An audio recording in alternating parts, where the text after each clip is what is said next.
Saludos, os doy la bienvenida a este vuestro canal. Hoy voy a comenzar una serie de dos o tres vídeos sobre la obra de Miguel de Unamuno, La agonía del cristianismo. En este primer libro leeré un artículo de R. San Pablo, eh, no sé si es Ricardo San Pablo, Ramón San Pablo, Rodrigo San Pablo, puesto que no especifica. R. San Pablo, de la editorial Muntaner, del diccionario de este diccionario de autores. Y bueno, La agonía del cristianismo es un libro de Unamuno que apareció por los años 20 cuando el escritor vasco se encontraba en el exilio. Y hay un equívoco, ¿no? Hay un equívoco en el título, puesto que él básicamente se refiere a la agonía del cristianismo como ese estado agónico es como algo implícito en el camino de cada cristiano. No se refiere a la decadencia del cristianismo, aunque él también juega con ambos conceptos, ¿no? Esto ya lo veremos en el siguiente vídeo, si Dios quiere, porque en este voy a compartir la lectura de este artículo de R. San Pablo sobre Miguel de Unamuno. Miguel de Unamuno nació en Bilbao el 29 de septiembre de 1864 y murió en Salamanca el 31 de diciembre de 1936. Hijo de una familia de clase media acomodada, perdió a su padre cuando apenas contaba 6 años. Realizó sus primeros estudios en el Colegio San Nicolás y más tarde, en 1875, ingresó en el Instituto Vizcaíno a fin de cursar el bachillerato. Durante esta época, ávido devorador de libros, lee muchas vidas de santos, especialmente de San Luis Gonzaga, y a través de Balmes, de Jaime Balmes, conoce a Kant, Hegel y Descartes. En 1880 se traslada a Madrid, matriculándose en la Facultad de Filosofía y Letras. Su estancia en la capital, que nunca fue demasiado grata a Unamuno, nunca fue demasiado grata, tal como sí lo fue Salamanca, evidentemente, por eso vivió allí el resto de su vida. Su estancia en Madrid, que no le fue grata al escritor vasco, transcurre dentro de un ambiente de gran austeridad y estudio, recordando con nostalgia su tierra vasca. En 1884 se doctora en letras con una tesis sobre la lengua vascuence e inmediatamente regresa a Bilbao, donde se dedica a dar clases particulares. En la sociedad vizcaína tiene conocimiento de las últimas novedades filosóficas y literarias europeas, ampliando y manteniendo al día de esta manera su ya amplia cultura. Atraído por su vocación docente, se dedica a preparar sus oposiciones a cátedra, periodo interrumpido por un breve viaje por Francia a Italia. Tras realizar sin éxito oposiciones a lógica, metafísica y latín, en 1891 Unamuno consigue la cátedra de griego en la Universidad de Salamanca.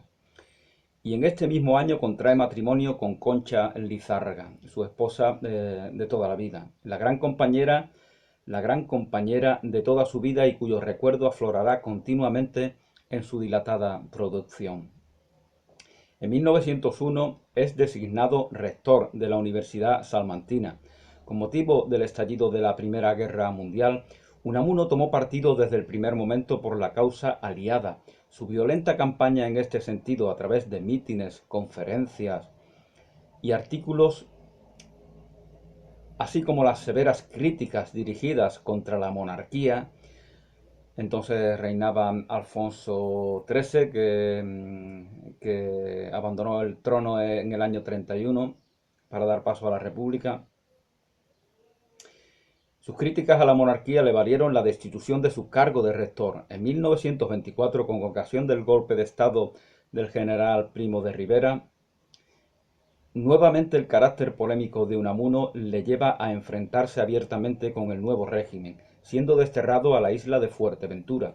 Esta medida provocó en toda la prensa mundial un clamor de indignación, e incluso figuras tan distantes en lo ideológico como D'Annunzio y Roland se unieron en la protesta. Llegó a aquella isla el 10 de marzo y el 9 de julio conseguía evadirse de la misma en un buque francés.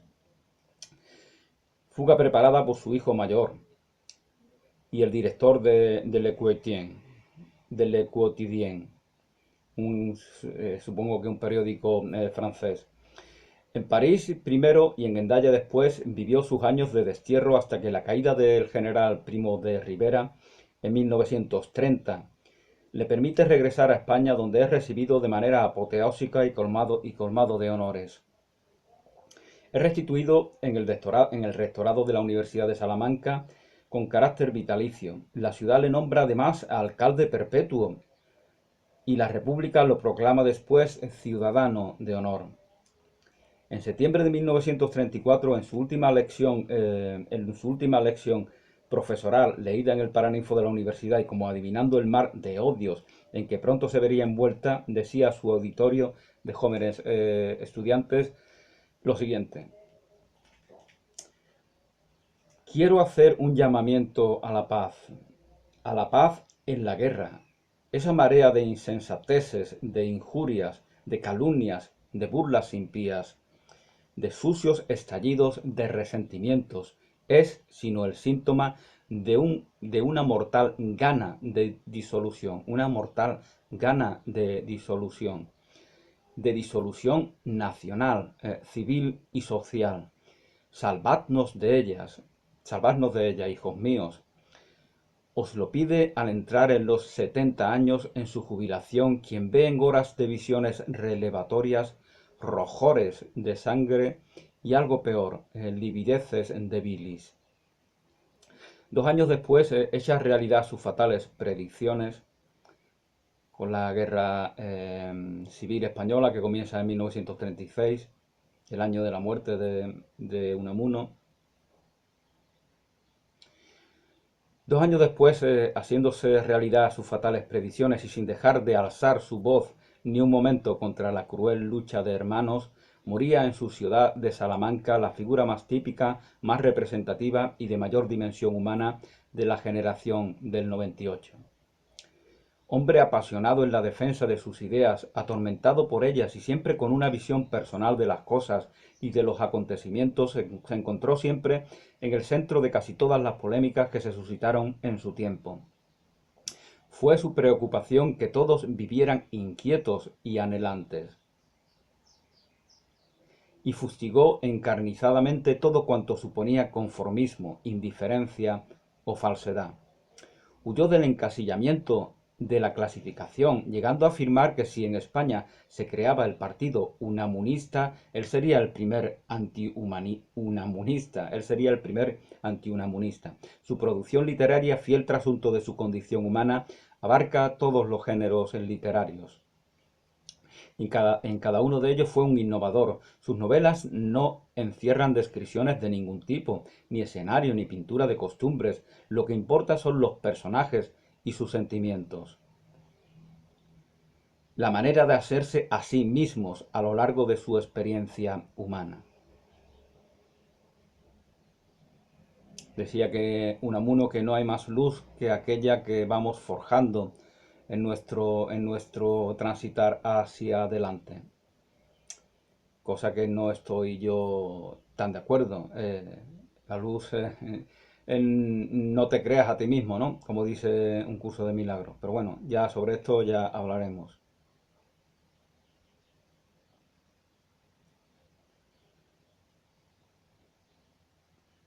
Aparte su primera novela, Paz en la Guerra, que relata el sitio de Bilbao durante la guerra carlista y en la que en puridad el protagonista es la ciudad misma y su ambiente.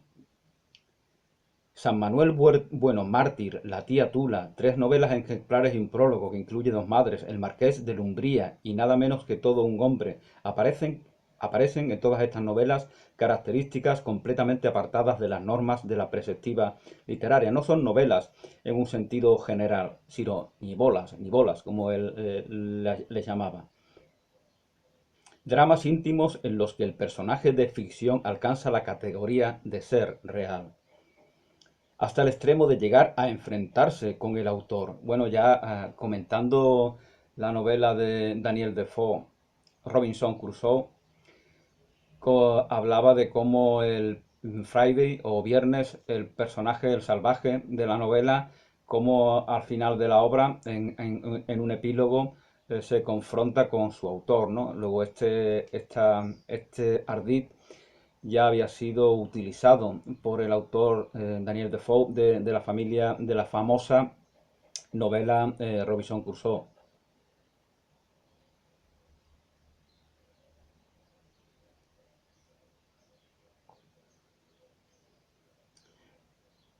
Estas novelas existenciales anticiparon innovaciones técnicas que serían luego aprovechadas en la producción europea y americana más reciente. Su teatro, posiblemente el género que cuidó menos, es posiblemente el género que cuidó menos, como comentaba, es desnudo, rectilíneo, esquelético, poco apto para la representación escénica.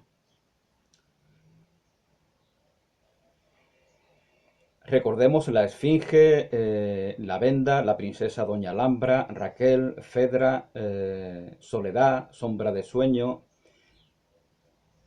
El es teatro, el mundo es teatro, El hermano Juan. De mayor hondura y trascendencia es su producción poética, iniciada tardíamente, cuando ya Unamuno contaba 43 años. Su poesía es un río apacible de amplias riberas en el que podemos sentir la blanda caricia de la mansa corriente. Su poesía no es un río apacible de amplias riberas en el que podemos sentir la blanca caricia de la mansa corriente, sino que es avenida torrencial que arrastra ramas y piedras, y aun sin estas nos pone en riesgo de ser derribados por sus embates.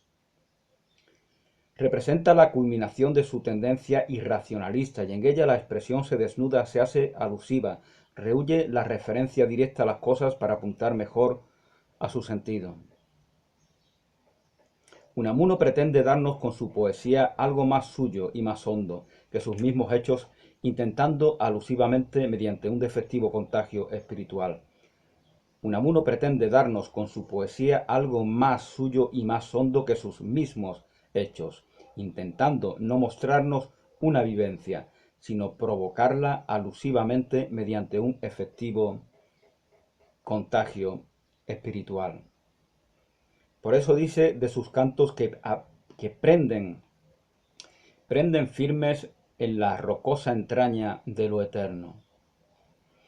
En el año 1907 publicó su primer libro de versos titulado simplemente Poesías, al que siguieron Rosario de sonetos líricos, El Cristo de Velázquez, considerado como su obra principal, el mayor monumento poético de la literatura española después del Siglo de Oro, Rimas de Dentro, Teresa y de Fuerteventura, París, Romancero del Destierro, en los que se vierte todo su dolor y toda su nostalgia de la patria alejada. Bueno, el Cristo de Velázquez, sobre el cual escribe Unamuno, versos como estos. ¿En qué piensas tú, muerto, Cristo mío? ¿Por qué ese velo de cerrada noche de tu abundosa cabellera negra? De Nazareno cae sobre tu frente. Miras dentro de ti donde está el reino de Dios, dentro de ti donde alborea el sol eterno de las almas vivas. Blanco tu cuerpo está como el espejo del Padre de la luz, del Padre de la luz, del sol vivífico. Blanco tu cuerpo, al modo de la luna que está como la hostia. Perdón, al modo de la luna que, como muerta, ronda en torno de su madre, nuestra cansada vagabunda tierra. Blanco tu cuerpo está como la hostia, blanco tu cuerpo está como la hostia del cielo de la noche soberana, de ese cielo tan negro como el velo de tu abundosa cabellera negra, de Nazareno.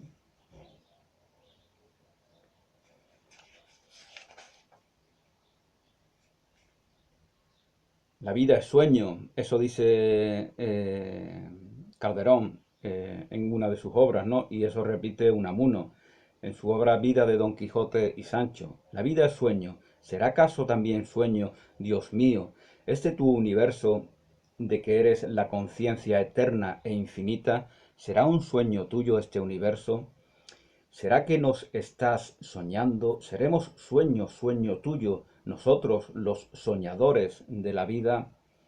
Y si así fuese, ¿qué será del universo? Todo. ¿Qué será de nosotros? ¿Qué será de mí cuando tú, Dios de mi vida, despiertes?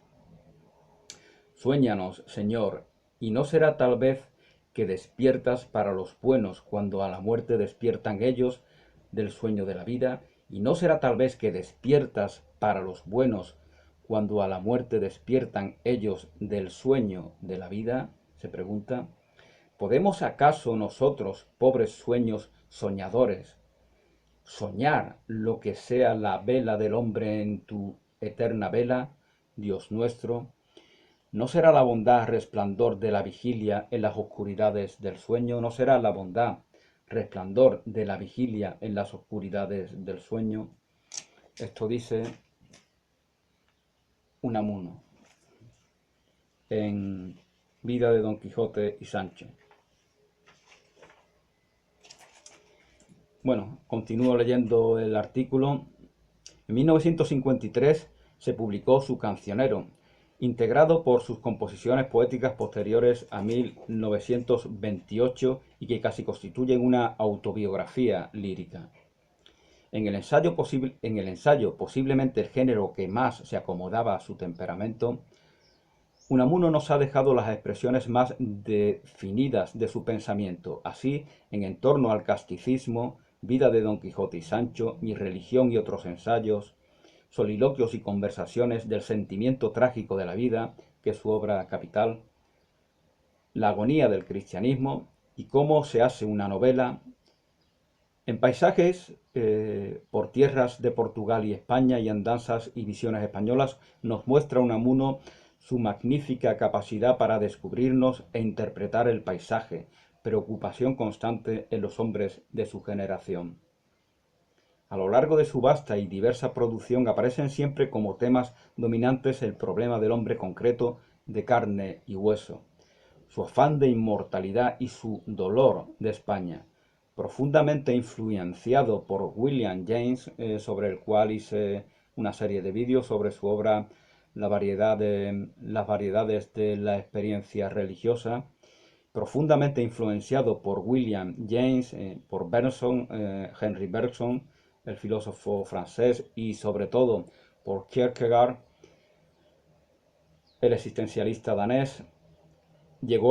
Afirma San Pablo, que llegó a aprender el danés para leerlo en su lengua original, cuando este precursor del existencialismo era prácticamente ignorado aún en toda Europa. Razón y vida son para él elementos opuestos, y el instrumento racional es incapaz de llegar hasta lo viviente sin hacerlo rígido. El instrumento racional es incapaz de llegar a lo viviente sin volverlo como algo rígido. Todo lo vital es irracional. Todo lo vital es irracional. Esta crítica a la razón, que enlaza también con la que hacía Nietzsche, por ejemplo, la crítica a la razón y la crítica al racionalismo, como posturas que están incapacitadas para que se dé una comprensión de lo que verdaderamente es la vida, puesto que no, la vida es, según estos autores, eh, el instinto, lo irracional, el sentimiento, la emoción, la pasión, etcétera. Todo esto es lo que realmente determina el transitar que lleva el común de las personas, con lo cual la razón no es más que una herramienta, que no es un absoluto, y no es el medio que nos va a dar explicación de todo ese universo complejo que es la propia vida.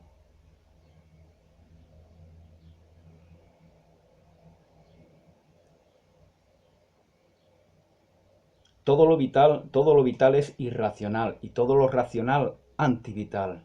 Todo lo vital es irracional y todo lo racional es antivital.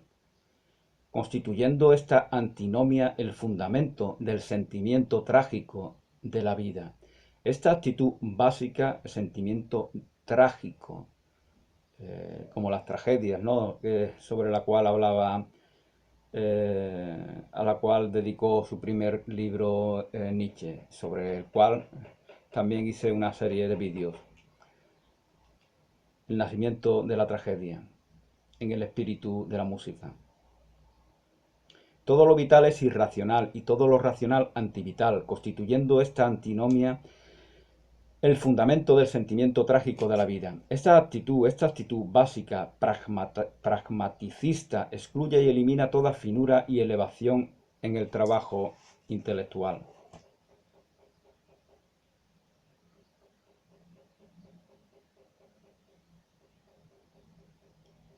El objeto del pensamiento no ha de ser el mundo de las ideas, sino el hombre, y entiéndase bien, el hombre de carne y hueso, el individuo concreto.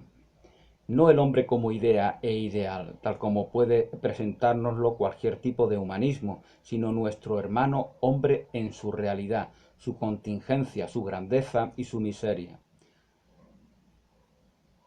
En este enfoque parece advertirse un parentesco con el naturalismo del arte español. Se trata de un hominismo más que de un humanismo. El mismo Unamuno, para evitar la palabra humanismo, toma a veces prestada la voz portuguesa hombridad. Unamuno rechaza por principio las objeciones conceptuales. Las ideas me parecen despreciables, solo aprecio a las personas. Las ideas me parecen despreciables. Solamente aprecio a las personas. Este enfrentamiento del hombre con las ideas es un rasgo característico de su hominismo, y este tema que abordará repetidamente le brinda una libertad de movimientos que él aprovecha de un modo sumamente elástico para satisfacer consciente o inconscientemente el sentimiento de su propia dignidad. Ante la reflexión de que pueda ser depresivo para una persona decirle que importa un comino lo que pueda pensar, Unamuno replica que lo único que le interesa es la ductilidad del alma, la emoción, el sentimiento. Aunque pienso por cuanta propia no soy un sabio, aunque pienso por cuenta propia,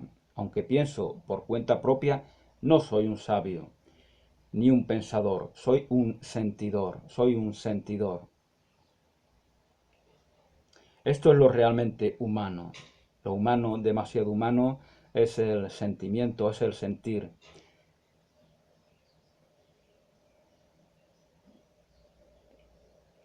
Y de esta manera adquiere el derecho de descargar contra el lector los torrentes de lava de su temperamento. El reproche de que siempre está hablando de sí mismo lo rechaza con energía. Tenía fama de ser bastante narcisista, el escritor bilbaíno, y realmente lo era, ¿no? Vemos, por ejemplo, en la novela Niebla, como en la misma novela, en su postprólogo, nos da un repaso a todas sus obras mm, y ese, el hecho de que él aparezca en sus novelas, de que le visite el personaje, todo eso son eh, elementos narcisistas. Lo que pasa que, claro, cuando el narcisismo se da en un genio, en una persona creadora, creativa, en un artista, en un poeta, entonces ya este narcisismo no es el narcisismo al cual se refiere Byung-Chul Han, ¿no? Por ejemplo, en sus libros, ¿no? Byung-Chul Han, sobre el cual hice una serie de vídeos también. Ese no es un narcisismo destructivo, ese no es un narcisismo reactivo, ese no es un narcisismo que se destruye, que se ataca, que se limita, que se ensaña con la propia persona, que se ahoga en sí mismo, como en su reflejo, que se ahoga en su reflejo de manera individualista, de manera aislacionista.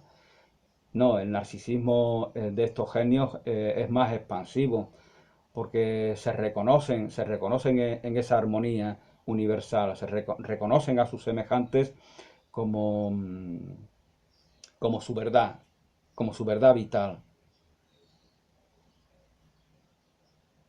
Los que son creativos, decía el Urtes de un texto de un curso de milagros, los que son creativos ya viven en la eternidad. Por lo tanto, no están limitados, no están expuestos a las bajas pasiones reaccionarias que acosan, que acechan a aquellos que no son creativos, aquellos que viven de manera evasiva. Ya hice un vídeo hace años sobre esas dos alternativas que tenemos las personas para nuestra vida, o vivir evasivamente o vivir creativamente. Creatividad y evasión, esos son nuestros dos caminos. Evasión que está en relación con la vida sedentaria, acomodada, con la zona de confort, con creerse incapaz, con ser movido por una mentalidad de carencia. Y creatividad que es exactamente lo contrario, es ser expansivo, es ser asertivo, es reconocerse en una certidumbre que nos mueve y tirar siempre hacia adelante, ser siempre, estar en plena actitud creativa, pero no en una huida. Eso, lo de la huida, eso más bien es propio del que tiene una mentalidad de carencia, la huida hacia adelante. Eh, es propio del soberbio, que no reconoce que se ha equivocado y por lo tanto se comporta como ese cerdo del que hablaba Dalí, ¿no? De que va para adelante, siempre para adelante, para adelante, para adelante. Como el toro ante el capote, ¿no? Que va, si el toro fuera un mal toro, si no fuera bravo, a lo mejor podría conservar la vida, pero como los quieren los que aman este tipo de torturas que se dan en las plazas de toros, el toro bravo pues es ejecutado sin ninguna piedad y de manera cínica es ovacionado cuando abandona el albero. Bueno, continúo la lectura del artículo de San Pablo.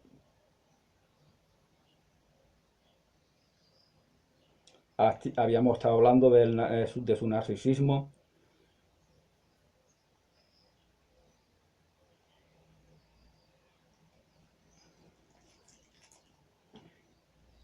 El reproche de que siempre está hablando de sí mismo lo rechaza con energía. Esto es lo que todos debiéramos hacer. Es lo que todos debiéramos hacer. Volver hacia afuera lo que llevamos dentro. Bueno, no, el reino de Dios está en vosotros. Reconoced ese reino de Dios que está en vosotros y volverlo hacia afuera. Pero obviamente esto no tiene nada que ver con el narcisismo, tiene que ver con una actitud creativa. Tiene que ver con ese nada humano me es ajeno que decía, creo que era Marco Aurelio, y por lo tanto no tiene que ver con una mentalidad aislacionista que se ve como separado, segregado y confrontado con sus semejantes. Esto es lo que todos deberíamos hacer, volver hacia afuera lo que llevamos dentro y volcarlo sobre nuestros hermanos. Toda retención es mala, toda retención es mala. Lo que resiste persiste, ¿no? Que decía Jung, el filósofo, el psicoanalista. Eh, También nos decía, creo que era el Evangelio de apócrifo de Felipe, que aquello que te guardas para ti te mata, aquello que compartes te provee de eternidad, puesto que la condición humana es una condición verdadera, la naturaleza humana, la naturaleza de la criatura forjada por la fuente de vida, por el Padre, es una naturaleza de acción, de creación, de expansión del reino de los cielos. Entonces, por eso decía este Evangelio de Felipe que aquello que compartes te provee de vida eterna, puesto que te estás reconociendo en tu auténtica identidad. Mientras que lo que te retiene, lo retienes porque estás especulando. Y te estás especulando porque ves a tus semejantes como seres extraños con los cuales te confrontas, con los cuales compites por bienes que percibes como ajenos. Por eso retenemos cosas. No se está refiriendo a la retención seminal, por ejemplo, ¿no? Ese ya es otro tema. Aunque también pudiera ser así, ¿no? Habría que considerarlo.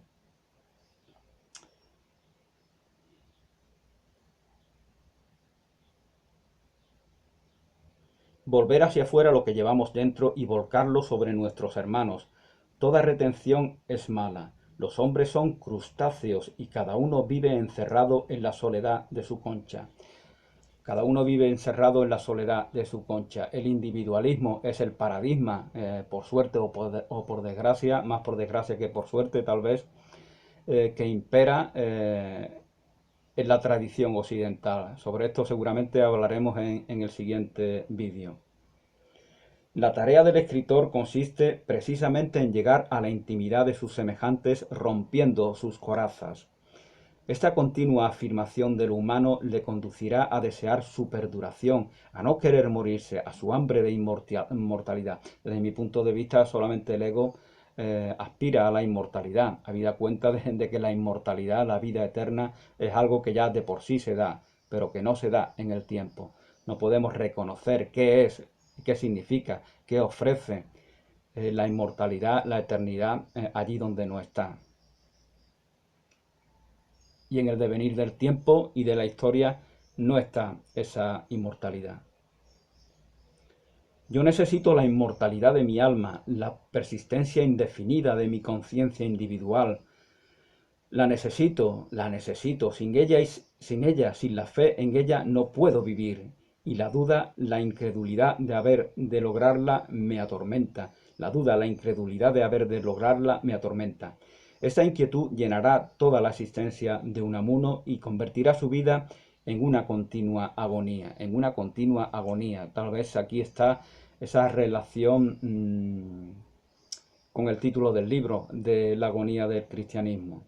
El cristiano vive en una agonía, puesto que no está el reino del cristiano, mi reino no es de este mundo, el reino de Jesús, el Cristo, está es un reino espiritual, no es un reino mundano.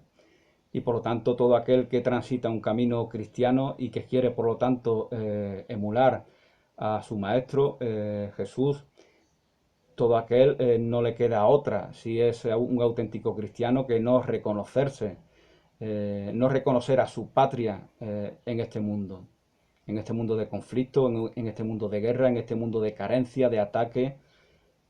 Ahí no se encuentra el reino de Jesús, el reino de Dios.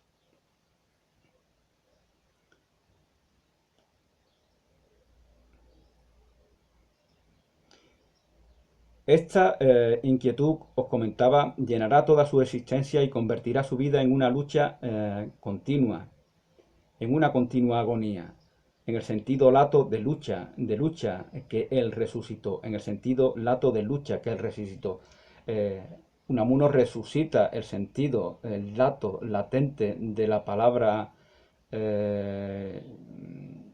agonía, perdón, el sentido de lucha, el sentido no en el sentido del moribundo, la agonía del moribundo, sino en el sentido de aquel que está en un estado de tener voluntad de nacer de nuevo, voluntad de resucitar, voluntad de trascender esa agonía que es una especie de noche oscura del espíritu. En Cádiz, agonía, curiosamente, significa egoísta, codicioso. El agonía, ¿qué agonía eres? Pásala. Cuando se juega al fútbol, ¿no? El agonía es el que solamente mira su interés. Es curioso, ¿no? Este significado.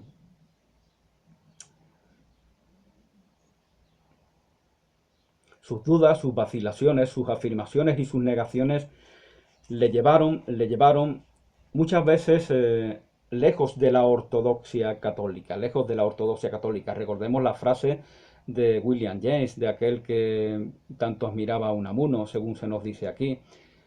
Esa frase de que donde empieza la ortodoxia termina la espiritualidad, termina el auténtico camino espiritual, que siempre es individual, que es un camino que cada persona recorre en su interior. La ortodoxia es la negación de ese dinamismo inmanente, implícito en ese camino espiritual. Sus dudas, sus vacilaciones, afirmaciones, negaciones le llevaron muchas veces lejos de la ortodoxia católica, pero su atormentado temperamento religioso estuvo siempre lleno de la idea de ese Dios al que es imposible llegar por los caminos de la razón. A ese Dios es imposible llegar por los caminos de la razón, a ese Dios es imposible combatir, negar por esos mismos caminos. Ya nos decía también William James que el ateísmo se convierte también en algo dogmático, en algo doctrinario, en algo que apela a una ortodoxia. Como dice el mismo Unamuno, eh, el que no creer en Dios es una creencia también. El que no cree en Dios está diciendo que cree que no hay Dios. Eso es una creencia. Igual que la creencia en Dios. Aparte de que, como ya he dicho tantas veces, Dios no es una creencia. O es una verdad en tu vida o no es nada, realmente.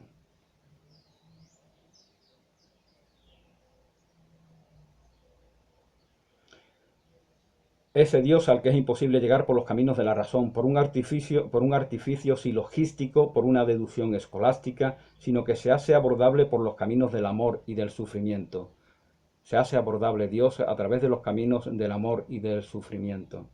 Allí donde hay dolor, decía Oscar Wilde en su obra De Profundis, sobre la cual también hice un vídeo, allí donde hay dolor hay un lugar sagrado. Es algo sagrado lo que se está dando, porque se está trascendiendo las pasiones, las ilusiones, los desengaños, las apariencias, los deseos, las bajezas propias de todo lo mundano. Y ese dolor es ese detonante que nos permite superarlas.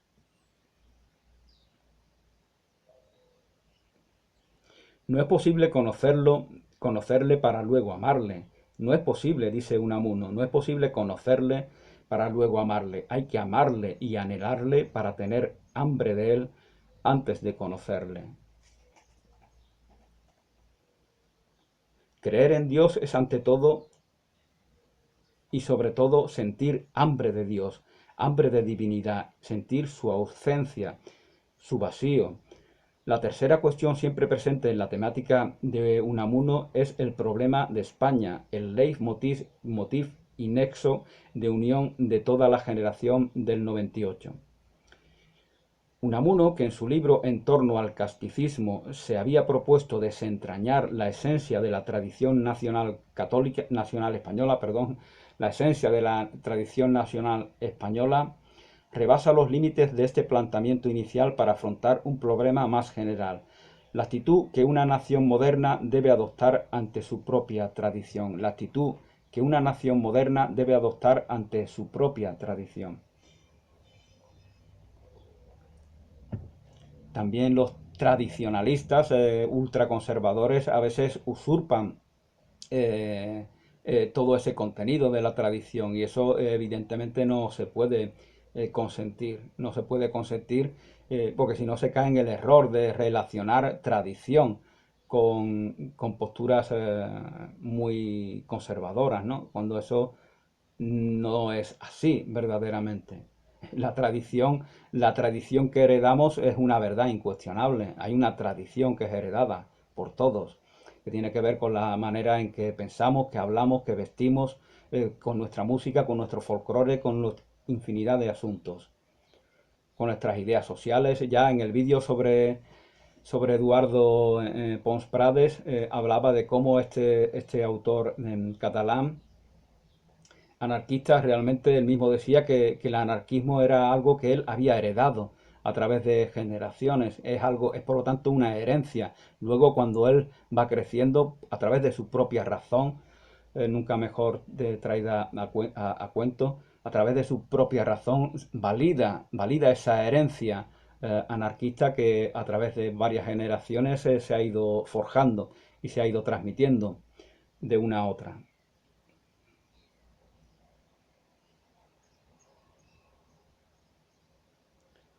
Bueno, hablaba de en torno al casticismo y de la actitud que una nación moderna debe adoptar ante su propia tradición. Según Unamuno, esta tradición debe buscarse no en un pasado muerto, no debe buscarse en un pasado muerto, sino en un presente vivo, en lo intrahistórico. La tradición auténtica es una voluntad de forma espiritual que se realiza de distinto modo en cada época de la historia y que no se agota en ninguna de sus concreciones temporales. Lo que Unamuno ataca es el historicismo, o, como él dice, calando más hondo, el temporalismo. Pero lo supratemporal, lo intrahistórico, es también lo supranacional, lo eternamente humano. Lo eternamente humano. Solo lo humano es eternamente castizo. Castizo que viene de casta, de casta, de mis castas, de tus castas, de lo que heredamos a través de esa sucesión de generaciones. Eh, Eso es tradición. Eso es lo castizo. De ahí que Unamuno pide a España que se haga cosmopolita. Unamuno pide a España que se haga cosmopolita.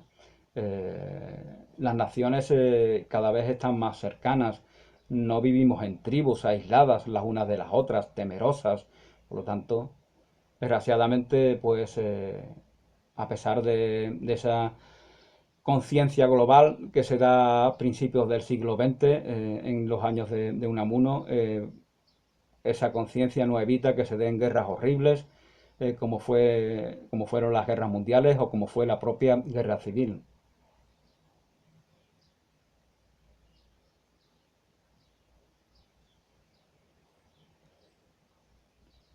O abrirse al mundo o morir en el aislamiento, o abrirse al mundo o morir en el aislamiento. Fijaos la relación con lo que antes comentaba.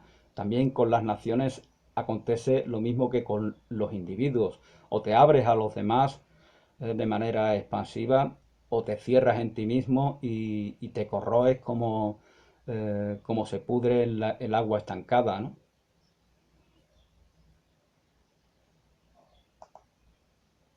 El proteccionismo espiritual conduce a la petrificación y a la muerte. El proteccionismo espiritual conduce a la petrificación y a la muerte. En cambio, abrirse a lo extraño significa fertilizar la propia sustancia. Ahora bien, el españolismo de Unamuno se acentúa en la valoración de su patria. Hemos de asimilar la cultura europea. Antes alguien decía que era antivasco. No era antivasco, lo que pasa es que él decía Unamuno que por el hecho de ser vasco era más español todavía.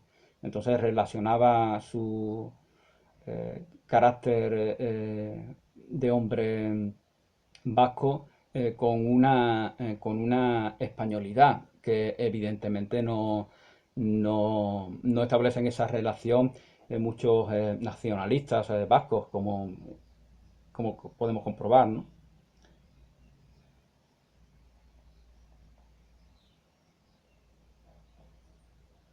Hemos de asimilar la cultura europea, pero con la condición de que impongamos nuestro espíritu. Tengo la convicción, escribía creando una de sus aparentes paradojas que más se han difundido, tengo la convicción de que la verdadera y honda europeización de España no empezará hasta que no tratemos de imponernos en el orden espiritual a Europa, de hacerles tragar lo nuestro a cambio de lo suyo, hasta que tratemos de españolizar a Europa. Hay que españolizar a Europa, así pensaba Miguel de Unamuno, y con este empeño se lanzó muchas veces a la vida pública y política, valiente, apasionado y a menudo arbitrario y violento. En su celo hizo su figura popular e insustituible. Hay una escisión en la personalidad de Unamuno que se comunica a su obra. Hay una escisión en la personalidad de Unamuno, dice San Pablo, que se comunica a su obra. No le han faltado ataques y repulsas, pero justamente es eso lo que él quiso ser toda su vida, un luchador. Su viaje a través del mundo español ha estado como el de Don Quijote, lleno de aventuras, de desafíos y de derrotas. No recuerdo su nombre, bueno, Sabater, el filósofo tan mediático que le hubiera gustado a Unamuno escribir el Quijote, es lo que le hubiera gustado, es lo que le daba coraje no haberlo escrito él y que lo hubiera hecho Miguel de Cervantes. Su viaje a través del mundo español ha estado, como el de Don Quijote, lleno de aventuras, de desafíos y de derrotas. Es la característica del quijotismo y su timbre de honor. Este quijotismo es el que nos da la verdadera perspectiva desde la que podemos apreciar a Unamuno. Nunca se le hará justicia si se les quiere medir sobre el patrón de la perfección artística, ideológica o humana. España posee pensadores de mayor sutileza de ideas, poetas de canto más dulce y armonioso, aunque no más hondo, creadores de mayor fuerza imaginativa y artistas dotados de un mayor puro sentido de la forma. Pero Unamuno sigue siendo único por el dinamismo de su personalidad, pues nadie como él ha influido de manera tan poderosa en la juventud universitaria hispanoamericana, influencia en esta juventud universitaria hispanoamericana que después de su muerte ha aumentado en significación intelectual y también en intensidad. Pero por encima de todo, Miguel de Unamuno es el despertador de su nación, siempre aguijoneando y excitando, impulsando e infundiendo vida. A él debe España más que a ningún otro el haber resurgido de su apatía. Sin los mazazos y mandobles de Unamuno, el espíritu español no sería lo que hoy es y significa para Europa. De esta manera conserva toda su vigencia el homenaje poético del gran Antonio Machado, el que decía: caminante no hay camino, se hace camino al andar. Pues decía de Unamuno: y el alma desalmada de su raza, que bajo el golpe de su férrea maza aún duerme, puede que despierte un día. Tiene el aliento de una estirpe fuerte, que sonó más allá de sus hogares, y que el oro buscó tras de los mares. Él señala la gloria tras la muerte. Yo creo que eso de que el oro buscó tras de los mares tiene cierta sorna propia de que en alguna otra ocasión, sorna seria, como era Antonio Machado, aparece en sus poemas. Tiene el aliento de una estirpe fuerte que sonó más allá de sus hogares y que el oro buscó tras de los mares. Él, Unamuno, señala la gloria tras la muerte. Unamuno nos señala la gloria tras la muerte, o así al menos lo piensa don Antonio Machado. Bueno, pues en el próximo vídeo entraré ya a hablar sobre la agonía del cristianismo, esta obra de Unamuno. Gracias y hasta una nueva oportunidad.